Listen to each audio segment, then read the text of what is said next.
겨우 중졸이 여기까지 온 것도 신기하네요.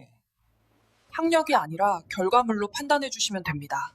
기본도 안 된 사람이 누굴 가르치려는 겁니까? 오래된 서류 가방 하나를 들고 대기업 계열 플랫폼 회사 최종 면접장에 들어선 한 지원자가 있었습니다. 인사부장은 서류 첫 장을 넘기자마자 이미 결론을 내린 사람의 눈빛으로 그녀를 바라봤습니다. 면접은 능력을 확인하는 자리가 아니라 약점을 찌르는 자리로 흘렀고, 직접 만든 포트폴리오는 겉만 번지르르한 흉내라는 말로 잘렸습니다. 그런데 침묵하던 상석의 남자가 포트폴리오 마지막 장을 꺼내 들더니 인사부장의 얼굴이 굳었습니다. 그리고 이어진 한마디가 면접실의 공기를 완전히 바꿨습니다. 모욕 앞에서도 눈을 피하지 않았던 그 지원자의 이야기가 지금 시작됩니다. 사연 시작 전 구독, 좋아요 눌러주시고 어디서 듣고 계신지 댓글 남겨주세요. 마음으로 찾아가 감사 인사 전하고 싶습니다. 넥스트웨이브 본사 12층 면접실은 통유리 너머로 도심이 내려다 보이는 깔끔하고 밝은 공간이었습니다. 하지만 그날 그 방 안의 공기는 전혀 밝지 않았습니다. 서한은 면접실 문을 열기 전에 복도에서 잠깐 멈춰 섰습니다. 오래된 서류 가방 손잡이를 한번 고쳐쥐고 숨을 천천히 내쉬고 문을 밀었습니다. 그 서류 가방 안에는 두껍게 정리된 포트폴리오가 들어 있었는데 학교 성적표도 졸업장도 자격증 취득 내역도 아닌 직접 만들고 운영하고 수정하며 쌓아온 실무 결과물들이 빼곡하게 담겨 있었습니다. 온라인 상점 운영 데이터, 외주 개발 보조로 참여한 프로젝트 기록, 검정고시 이후 독학으로 익힌 기술을 실제 업무에 적용한 사례들이 항목별로 정리되어 있었습니다. 서한은 이 포트폴리오를 만드는데 2달이 넘게 걸렸습니다. 면접관은 3명이었습니다. 정면에 인사부장 최도혁이 앉아 있었고 그 옆에 실무팀장 유민재가 서류를 펼쳐놓고 있었으며 상석 끝에는 말없이 자리를 지키고 있는 한 남자가 있었습니다. 서한은 그 남자를 첫눈에 알아봤지만 아무런 표정도 짓지 않았습니다. 도혁은 서아가 자리에 앉자마자 서류 첫 장을 넘겼습니다. 그리고 학력란에서 눈이 멈췄습니다. 그 순간 그의 표정이 달라졌습니다. 심사를 하겠다는 얼굴이 아니라 이미 결론을 내린 사람의 얼굴이었습니다. 학력란에 중졸이라고 적혀 있는데 이게 맞습니까? 네, 맞습니다. 중졸이 여기까지 온 것도 신기하네요. 서류 검토가 제대로 됐는지 의심스러울 정도로 민재가 살짝 눈썹을 찌푸렸지만 말을 꺼내지 못했습니다. 서한은 그 말을 듣고도 시선을 내리깔지 않았습니다. 포트폴리오를 먼저 보시면 도움이 될 것 같습니다. 도혁은 포트폴리오 봉투를 집어들었다가 대충 훑더니 테이블 위에 내려놓았습니다. 나중에 보죠. 일단 기본적인 걸 물어봐야 하니까. 그 기본적인 것이라는 말이 어떤 방향으로 흐를지를 서아는 이미 알고 있었습니다. 서아가 이 회사에 지원하기로 결심한 건 넥스트웨이브의 채용 공고 첫 줄 때문이었습니다. 학력보다 실력을 봅니다. 그 문장을 처음 봤을 때 서아는 한참을 그 공고를 바라봤습니다. 믿고 싶었습니다. 하지만 동시에 의심하지 않을 수 없었습니다. 그동안 서아가 지원했던 회사들에서도 비슷한 문장을 내걸고 있었지만 서류 단계에서 번번이 탈락하고 나면 불합격 사유는 언제나 모호한 표현으로만 돌아왔습니다. 지원 요건 미충족이거나 더 적합한 후보자가 있어서였습니다. 그때마다 서아는 알았습니다. 학력 때문이라는 것을요. 그래서 이번에는 달랐습니다. 단순히 취업을 원하는 것이 아니라 이 회사가 내건 문장이 진심인지 끝까지 확인하겠다는 마음으로 면접실 문을 밀고 들어섰습니다. 도역의 질문은 처음부터 능력을 확인하는 방향이 아니었습니다. 약점을 찌르는 방향이었습니다. 기본적인 업무 도구들 제대로 다룰 줄 압니까? 학교에서 배운 것도 없을 텐데 실무에서 직접 익혔습니다. 포트폴리오에 상세 내역이 있습니다. 포트폴리오는 내가 판단합니다. 지금은 내 질문에 답하세요. 서한은 대답했습니다. 도구 이름을 나열하고 어떤 프로젝트에서 어떻게 사용했는지 간결하게 말했습니다. 하지만 도역은 듣는 것처럼 보이지 않았습니다. 고개를 살짝 끄덕이면서 다음 질문을 이미 준비하고 있는 사람의 눈빛이었습니다. 그 프로젝트들 혼자 다 한 겁니까? 보조 역할 아닌가요? 보조로 참여한 것도 있고 주도한 것도 있습니다. 각각 역할이 구분돼 있습니다. 보조가 주도인 척 포장한 거 아닌지 모르겠네요. 학교 나온 사람들이 만든 결과물과 비교하기가 좀 어렵죠. 민재가 조용히 끼어들었습니다. 부장님, 포트폴리오 내용을 좀 더 보는 게. 유 팀장, 내가 진행하겠습니다. 도역의 목소리는 부드러웠지만 그 안에 선을 긋는 힘이 담겨 있었습니다. 민재는 입을 다물었습니다. 서아가 포트폴리오의 핵심 내용을 설명하려 했을 때였습니다. 화면 캡처와 수치가 담긴 장을 펼치며 입을 열려는 순간 도역이 손을 들었습니다. 잠깐요. 이거 겉만 번지르르한 흉내 아닙니까? 실제로 이게 어떤 가치가 있는지 증명할 수 있어요? 서아의 손이 멈췄습니다. 겉만 번지르르한 흉내. 그 표현이 공기 속에 둥둥 떠 있었습니다. 서아는 잠시 그 말을 가만히 받아들였습니다. 그리고 천천히 입을 열었습니다. 학력이 아니라 결과물로 판단해 주시면 됩니다. 짧은 문장이었습니다. 하지만 그 문장 안에 담긴 것이 단순한 요청이 아니라는 건 방 안의 세 사람 모두 느꼈습니다. 도역의 눈빛이 날카로워졌습니다. 결과물이요? 지금 저한테 가르치려는 겁니까? 기본도 안 된 사람이 면접장에서? 서아는 대꾸하지 않았습니다. 반박하지도 사과하지도 않고 그냥 도역을 바라봤습니다. 그 침묵이 오히려 도역을 더 자극했습니다. 도역은 서류를 탁 덮으면서 말했습니다. 솔직히 말할게요. 우리 회사는 팀워크가 중요한데 기본 교육 과정도 안 거친 분하고 일하면 팀 전체가 피해를 봅니다. 당신을 위해서라도 하는 말인데 이 자리는 맞지 않아요. 그 말은 면접 탈락 통보처럼 들렸습니다. 그런데 그때 지금껏 단 한마디도 하지 않았던 상석의 남자가 서류를 내려놓으며 입을 열었습니다. 이승인서 확인했습니까? 강태윤의 목소리는 조용했습니다. 하지만 그 한마디가 떨어지는 순간 면접실 안의 무게 중심이 완전히 이동했습니다. 도역은 처음에 무슨 말인지 몰라 잠깐 멈췄습니다. 어떤 승인서 말씀이십니까? 포트폴리오 마지막 장입니다. 도역은 서아의 포트폴리오를 다시 집어들었습니다. 아까 대충 훑다가 내려놓았던 그 서류를 이번에는 천천히 넘겼습니다. 마지막 장이 나왔습니다.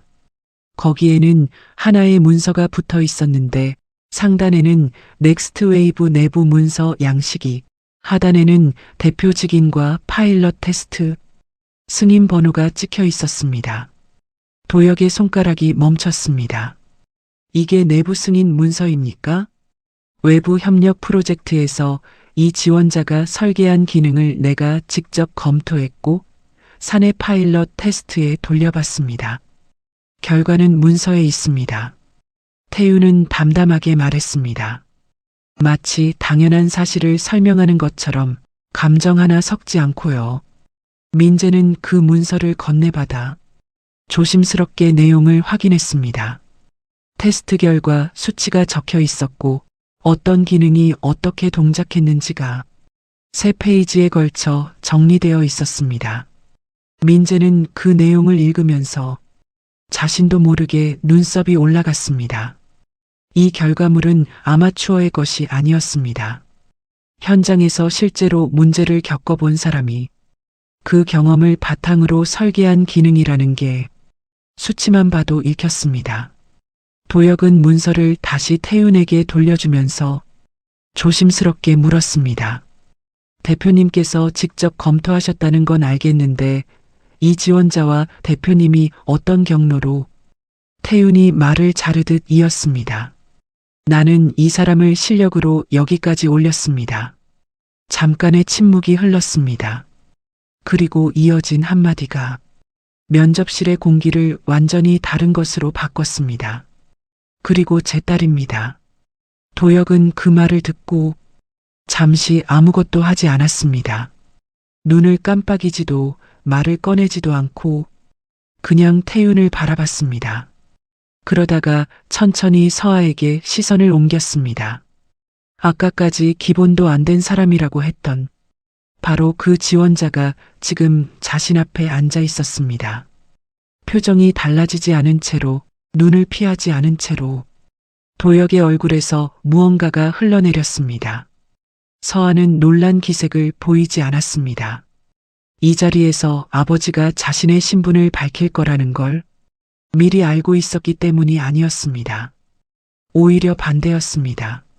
서아는 어디까지 버텨볼 수 있는지 끝까지 확인하고 싶었는데 그 확인이 이 형태로 끝난 것이었습니다. 민재는 조용히 포트폴리오를 펼쳤습니다. 그리고 처음부터 다시 읽기 시작했습니다. 면접실에서 나온 뒤 서아는 건물 1층 로비 벤치에 잠시 앉았습니다. 가방을 무릎 위에 올려놓고 창밖으로 지나가는 사람들을 바라보면서 아무 생각도 하지 않으려 했습니다. 그게 잘 되지 않았습니다. 도혁이 했던 말들이 순서대로 다시 재생됐습니다. 중졸이 여기까지 온 것도 신기하다는 말, 겉만 번지르르한 흉내라는 말, 기본도 안 된 사람이라는 말. 처음 듣는 말들이 아니었습니다. 다른 회사 면접장에서, 아르바이트 자리에서, 심지어 온라인 커뮤니티에서도 비슷한 말들을 들어왔습니다. 학력이 없으면 노력도 없는 것으로 읽히는 그 시선에 서아는 익숙했습니다. 하지만 익숙하다는 것이 아프지 않다는 뜻은 아니었습니다. 강서아가 학교를 그만둔 건 공부가 싫어서가 아니었습니다. 부모님이 이혼하고 아버지와 떨어져 어머니와 단둘이 살게 된 이후 형편이 갑자기 달라졌습니다. 어머니가 2가지 일을 뛰는 동안 서아는 집안일을 도맡았고 중학교 졸업 이후에는 학교보다 당장의 생계가 먼저였습니다. 공부를 포기한 것이 아니라 공부할 자리가 없어진 것이었습니다. 그렇다고 배움을 멈추지는 않았습니다.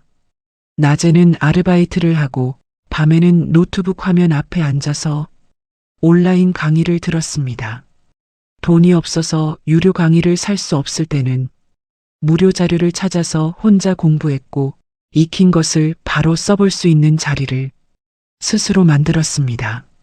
작은 온라인 상점을 직접 열어서 운영해보고 외주 개발팀에 보조로 들어가 실제 업무 흐름을 몸으로 익혔으며 그 과정에서 생긴 결과물들을 하나씩 기록으로 남겼습니다.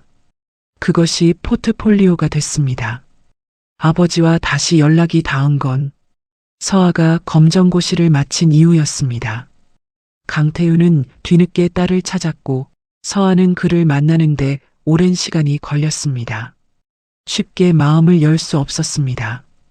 어린 시절 아버지가 없는 자리에서 버텨온 시간이 너무 길었으니까요. 하지만 몇 번의 만남을 거치면서 서아는 태윤에게 한 가지를 말했습니다. 저를 대표 딸이 아니라 제 이름으로 평가받게 해주세요. 태윤은 그 말을 듣고 오래 생각했습니다. 딸을 도와주고 싶은 마음과 딸이 원하는 것을 존중해야 한다는 마음이 동시에 있었기 때문입니다. 결국 그는 약속했습니다. 대표라는 이름으로 딸을 밀어넣지 않겠다고 다만 딸이 가져오는 결과물을 철저하게 실력으로만 검토하겠다고요. 그래서 서아가 외부 협력사 프로젝트에 익명으로 참여했을 때 태우는 그것을 알면서도 이름을 확인하지 않은 채 순수하게 결과물만 보고 파일럿 테스트를 승인했습니다. 나중에 그것이 딸의 작업이라는 걸 알게 됐을 때 태우는 오히려 마음이 편해졌습니다. 자신의 기준이 맞았다는 확인이었으니까요. 이번 면접은 서아가 먼저 제안했습니다. 정식 채용 절차를 밟아서 지원하고 싶다고 아버지 회사라는 걸 밝히지 않고 그냥 지원자로 들어가겠다고 했습니다. 태우는 걱정했습니다. 채용 과정에서 어떤 일이 생길지 예측하기 어려웠기 때문입니다. 하지만 서아는 말했습니다. 그 과정이 어떻게 흘러가는지 보고 싶어요. 이 회사가 정말 실력을 보는 곳인지. 그 말이 태윤의 가슴에 박혔습니다. 딸이 단순히 취업을 원하는 게 아니라는 걸 알 수 있었습니다. 그래서 면접이 시작된 이후에도 태윤은 입을 열지 않고 기다렸습니다. 도혁의 말이 어디까지 가는지 지켜봤고 서아가 그것을 어떻게 받아내는지 봤습니다. 그리고 포트폴리오 마지막 장을 확인하고 나서야 처음으로 말을 꺼냈습니다. 그것이 딸을 구하기 위한 개입이 아니라 이미 실력으로 증명된 사람이 부당하게 재단되는 것을 멈추기 위한 대표로서의 판단이었습니다. 면접실 문이 닫히고 난 뒤 도혁은 자신의 자리로 돌아가지 못했습니다.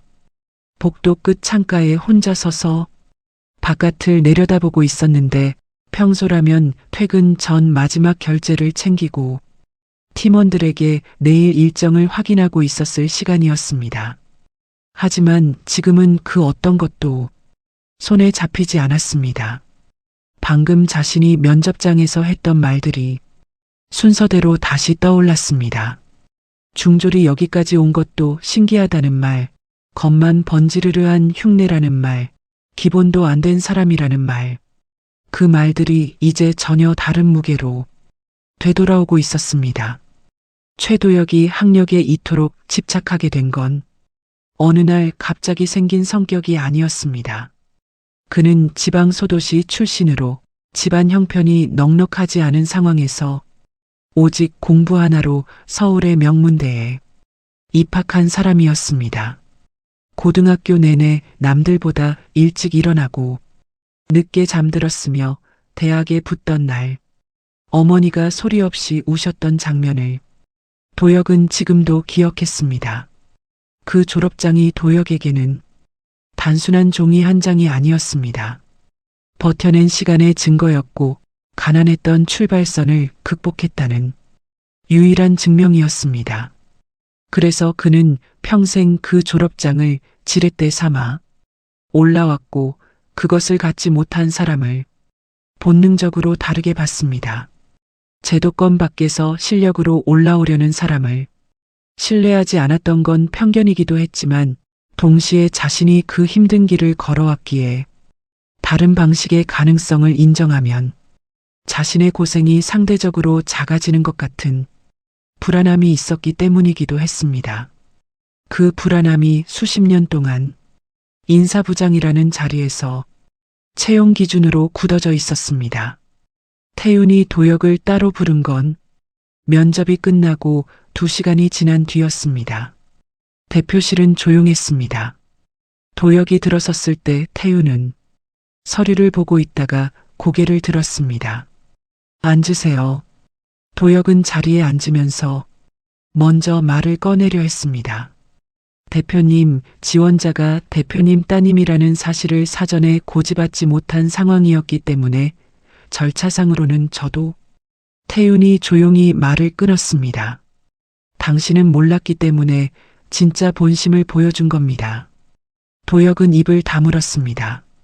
내 딸이라는 걸 알았으면 다르게 했겠지요. 그게 문제입니다. 몰랐을 때 나온 말과 태도가 평소 이 회사 면접장에서 일어나고 있는 일이라는 겁니다. 태윤의 목소리는 높지 않았습니다. 하지만 그 안에 담긴 것은 도혁이 오랫동안 들어본 적 없는 무게감이었습니다. 도혁은 반박하려다가 그러지 못했습니다. 틀린 말이 하나도 없었기 때문입니다.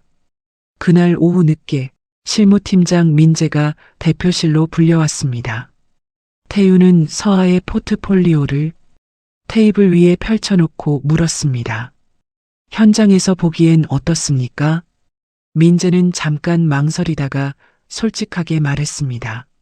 솔직히 말씀드리면 저도 처음엔 서류만 보고 기대를 많이 안 했습니다. 그런데 포트폴리오 내용을 제대로 읽고 나니까 달랐습니다. 어떻게요? 현장에서 실제로 부딪혀본 사람이 쓴 글이라는 게 읽혔습니다. 우리 팀이 지난 분기에 풀지 못했던 문제랑 거의 똑같은 상황을 이분은 이미 외부 프로젝트에서 경험하고 해결책까지 만들어 놨더라고요. 민재는 해당 페이지를 펼쳐 보이며 말을 이었습니다. 부장님이 면접 중에 말씀하셨던 것처럼 흉내 수준이 아니었습니다. 오히려 기존 지원자들보다 훨씬 현실적인 아니었습니다. 태우는 그 말을 듣고 잠시 창밖을 바라봤습니다. 민재가 조심스럽게 덧붙였습니다. 면접 중에 제가 끼어들었어야 했는데 그러지 못했습니다. 그 부분은 죄송합니다. 말하기 어려웠겠지요. 태우는 그렇게만 말했습니다. 비난하는 것도 완전히 넘기는 것도 아닌 그 짧은 대답이 오히려 민재에게는 더 무겁게 남았습니다. 도혁은 그날 밤 오래도록 잠을 이루지 못했습니다. 자신이 그동안 면접을 진행하면서 학력란을 먼저 봤던 순간들이 하나씩 떠올랐습니다. 좋은 학교 이름이 있으면 자연스럽게 다음 줄로 넘어갔고 그렇지 않으면 서류를 덮는 속도가 빨라졌습니다. 그 기준이 인재를 걸러내는 도구라고 믿었는데 사실 인재를 놓치는 벽이 되어왔다는 것을 처음으로 마주하고 있었습니다. 자신이 힘들게 쌓아온 기준이 다른 사람의 가능성을 막아왔다는 사실이 자존심이 아니라 양심을 건드렸습니다. 그게 더 불편했습니다. 강태우는 이 일을 조용히 넘기지 않았습니다. 다음 날 오전 경영진 정례 회의가 예정보다 일찍 소집됐고 안건은 단 하나였습니다. 인사 시스템 전면 재검토. 회의실에 모인 임원들은 처음에는 이번 사안이 단순한 내부 해프닝으로 마무리될 거라 생각했습니다. 하지만 태윤이 테이블 위에 면접 진행 기록과 발언 내역을 올려놓는 순간 분위기가 달라졌습니다. 이번 면접에서 있었던 일은 단발적인 사고가 아닙니다. 우리 채용 구조 전체에 오래전부터 내재된 문제가 수면 위로 드러난 겁니다. 태윤은 자료를 넘기며 말을 이었습니다. 학벌 편향 면접 질문, 서류 단계에서의 불투명한 탈락 기준, 그리고 비공식적인 차별 발언들이 이 회사 채용 과정 전반에 걸쳐 어떻게 이루어져 왔는지 전수 감사에 들어가겠습니다. 임원 중 한 명이 조심스럽게 물었습니다. 범위가 어느 선까지 됩니까? 인사부 전체입니다. 짧고 명확한 대답이었습니다. 감사가 시작되자 예상보다 많은 것들이 나오기 시작했습니다. 인사부 내부 직원 몇 명이 그동안 말하지 못했던 것들을 진술하기 시작했습니다. 도혁이 1차 서류 검토 과정에서 출신 학교에 따라 평가 기준을 실질적으로 다르게 적용해왔다는 증언, 특정 학교 이름이 없으면 면접 기회 자체를 주지 않도록 비공식 지침처럼 운영해왔다는 내용, 그리고 실무 역량과 무관한 학력 관련 질문이 면접 평가표에 비공식적으로 포함되어 왔다는 정황이 확인됐습니다. 이 내용들이 정리되면서 도혁은 직무에서 배제됐고 대기 발령 조치가 내려졌습니다. 사내에서 그 소식이 퍼지는 데는 반나절도 걸리지 않았습니다. 그 시각 서아는 회사 밖에 있었습니다.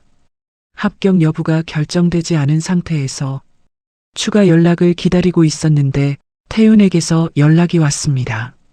별도 실무 검증 과정을 공개적으로 진행하자고 제안하고 싶다. 특혜 채용이라는 말이 나오지 않도록. 서한은 잠깐 생각했습니다. 그리고 대답했습니다. 좋아요. 그렇게 해주세요. 오히려 그 제안이 서아에게는 반가웠습니다. 자신의 실력으로 이 자리를 만들었다는 것을 공식적으로 확인받을 수 있는 기회였으니까요. 실무 검증은 이틀에 걸쳐 진행됐습니다. 현재 넥스트 웨이브가 해결하지 못하고 있는 실제 현장 문제가 과제로 주어졌고 서한은 그것을 분석하고 해결안을 도출해서 발표하는 방식으로 임했습니다. 평가는 태윤이 아니라 민재를 포함한 현업팀장들이 맡았습니다. 첫날 오후 과제 내용을 받아든 서한은 그것을 읽으면서 조용히 웃었습니다. 낯설지 않았기 때문입니다.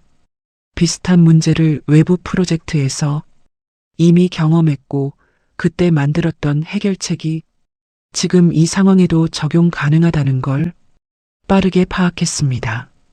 발표 당일 서한은 화려한 슬라이드 대신 문제의 원인을 구조적으로 분석한 한 장짜리 흐름도와 단계별 실행 방안을 가지고 들어왔습니다. 발표가 끝난 뒤 현업팀장들 사이에서 잠시 눈빛이 오갔습니다. 민재가 먼저 입을 열었습니다. 이 흐름도 우리가 지난달에 회의에서 결론 못 낸 부분이랑 정확히 맞닿아 있네요. 다른 팀장이 덧붙였습니다. 현장을 모르면 이렇게 못 씁니다. 결과는 압도적이었습니다. 서한은 현장 이슈를 가장 빠르게 이해했고 가장 실용적인 해결책을 내놓았으며 질문에 대한 답변은 군더더기 없이 핵심만 담겨 있었습니다. 직원들은 그제야 완전히 이해했습니다. 그녀를 특별하게 만든 것은 대표의 딸이라는 배경이 아니라 오래전부터 혼자 쌓아온 실력이었다는 것을요. 최도혁의 사직서가 제출된 건 감사 결과가 공식 정리된 지 일주일이 지난 뒤였습니다. 사직서에는 개인 사정이라고만 적혀 있었는데 인사팀에서 그것을 처리하는 직원은 이유를 묻지 않았습니다. 이미 모두 알고 있었으니까요. 도혁은 마지막 출근일에 자신의 물건들을 조용히 챙겼습니다. 오래 같이 일한 직원 몇 명이 인사를 건넸지만 예전처럼 시끄럽게 배웅하는 사람은 없었습니다. 자리를 떠나면서 도혁은 복도를 걷다가 잠깐 멈췄습니다. 면접실 앞이었습니다. 닫힌 문을 한번 바라봤다가 다시 걸음을 옮겼습니다. 체면을 지키려 했지만 자신이 했던 말들이 기록으로 남아있다는 것을 부정할 수 없었습니다. 그리고 그 말들이 틀렸다는 것도요. 합격 통보를 받은 날 서한은 혼자 집으로 돌아왔습니다. 기쁘지 않다는 것이 아니었습니다. 다만 기쁨보다 먼저 찾아온 것이 무거움이었습니다. 사장 딸이라는 사실이 드러난 이후로 앞으로 자신이 만들어낼 모든 성과가 색안경을 통해 읽힐 수 있다는 것을 서한은 잘 알고 있었습니다. 잘하면 아버지 덕이라고 할 것이고 실수를 하면 그것도 부각될 것이었습니다. 그 시선을 없앨 수는 없었습니다. 하지만 그것을 이길 수 있는 방법은 하나뿐이었습니다. 결과로 말하는 것이었습니다. 서한은 입사 첫날부터 누구보다 일찍 출근하기로 마음먹었습니다. 화려하게 시작하거나 존재를 드러내려는 것이 아니라 그냥 매일 꾸준히 쌓아가는 것이었습니다. 예전에 혼자 공부하고 혼자 실무를 익히던 그 방식 그대로였습니다. 입사 첫 주가 지난 어느 저녁 민재가 서아를 불렀습니다. 퇴근 직전이었는데 민재는 서아 자리 옆에 와서 잠깐 앉으며 말했습니다. 면접 날 내가 제대로 끼어들지 못했어. 그때 더 말했어야 했는데. 서아는 고개를 저었습니다. 어려운 상황이었잖아요. 그래도 그게 계속 마음에 걸렸어. 민재는 잠깐 말을 고르다가 이었습니다. 이제부터는 배경 말고 내가 만든 걸로 말하자. 그게 제일 확실하니까. 서아는 그 말을 듣고 잠시 창밖을 바라봤습니다. 위로라고 하기엔 담백했고 격려라고 하기엔 조용했는데 그래서 오히려 더 오래 마음에 남았습니다. 네, 그렇게 하겠습니다. 무너진 사람과 버틴 사람의 차이는 결국 여기에 있었습니다. 도혁은 평생 자신의 기준이 옳다고 믿었고 그 기준으로 사람을 재단하는 것이 당연하다고 생각했습니다. 하지만 기준이 벽이 되는 순간을 스스로 알아채지 못했습니다. 반면 서아는 그 벽 앞에서 무너지지 않으면서도 자신을 바꾸지 않았습니다. 모욕을 받아도 눈을 피하지 않았고 불리한 상황에서도 결과물을 손에서 놓지 않았으며 신분이 드러난 뒤에도 특혜를 거부하고 다시 실력으로 평가받기를 선택했습니다. 그 선택들이 하나씩 쌓여서 지금의 자리를 만들었습니다. 서아가 입사한 지 몇 달이 지난 뒤 넥스트웨이브의 채용 공고 문구가 바뀌었습니다. 이전에는 학력 무관이라는 모호한 문장이 있었는데 이제는 달랐습니다. 실무 역량 검증 중심 채용, 블라인드 1차 평가. 그 두 문장이 공고 상단에 구체적인 제도 설명과 함께 올라갔습니다. 서아는 그 문구를 보면서 처음 이 회사에 지원하던 날 공고를 바라보며 의심했던 기억을 떠올렸습니다. 그때 의심했던 것이 지금은 실제 제도로 바뀌어 있었습니다. 그 변화를 만드는데 서아가 한 역할은 작지 않았습니다. 채용 개선 TF가 구성됐을 때 서아는 신입사원 신분으로 거기에 참여했는데 이유는 하나였습니다. 지원자 입장에서 채용 과정이 실제로 어떻게 경험되는지를 누구보다 생생하게 알고 있었기 때문입니다. 서아는 회의에서 말보다 자료로 말했습니다. 자신이 지원 과정에서 겪었던 것들을 구조적으로 정리한 문서를 가져왔고 실무 역량을 어떤 방식으로 검증할 수 있는지에 대한 구체적인 안을 제시했습니다. TF 참여자들은 처음에는 신입사원의 제안을 조심스럽게 받아들였지만 내용을 보고 나서는 달랐습니다. 군더더기 없이 현실적이었고 실제로 적용 가능한 것들이었습니다. 결국 그 안의 상당 부분이 최종 개선안에 반영됐습니다. 강태윤은 제도가 확정되는 날 경영진 회의에서 짧게 말했습니다. 회사는 간판이 아니라 실력을 보는 곳이어야 합니다. 이번 제도가 그 말을 실제로 만드는 첫 번째 단계입니다. 그 말이 회의록에 남았습니다. 서아는 그 회의에 참석하지 않았지만 나중에 민재에게서 그 이야기를 전해 들었습니다. 아버지가 한 말이라는 걸 알면서도 서아는 그것을 아버지의 말로 받아들이지 않았습니다. 그냥 맞는 말이었습니다. 그로부터 몇 달이 더 지난 어느 날 서아는 새로 들어온 지원자의 포트폴리오를 검토하는 자리에 처음으로 참여하게 됐습니다. 서류들이 테이블 위에 쌓여 있었는데 서아는 맨 위 서류를 집어들고 첫 장을 폈습니다. 눈이 자연스럽게 어딘가에 먼저 닿았는데 그것이 학력란이 아니라 포트폴리오 요약 항목이었습니다. 서아는 그 사실을 알아채고 잠깐 멈췄습니다. 자신도 모르는 사이에 이미 다르게 읽고 있었습니다.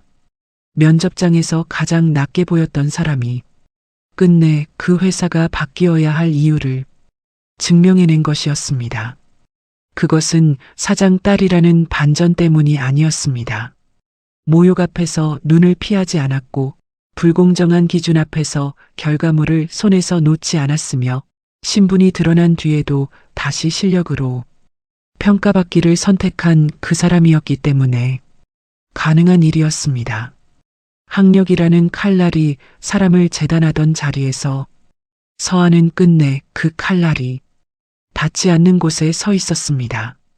그리고 그 자리는 누군가가 만들어준 것이 아니라 서아 스스로 오래전부터 만들어 온 것이었습니다.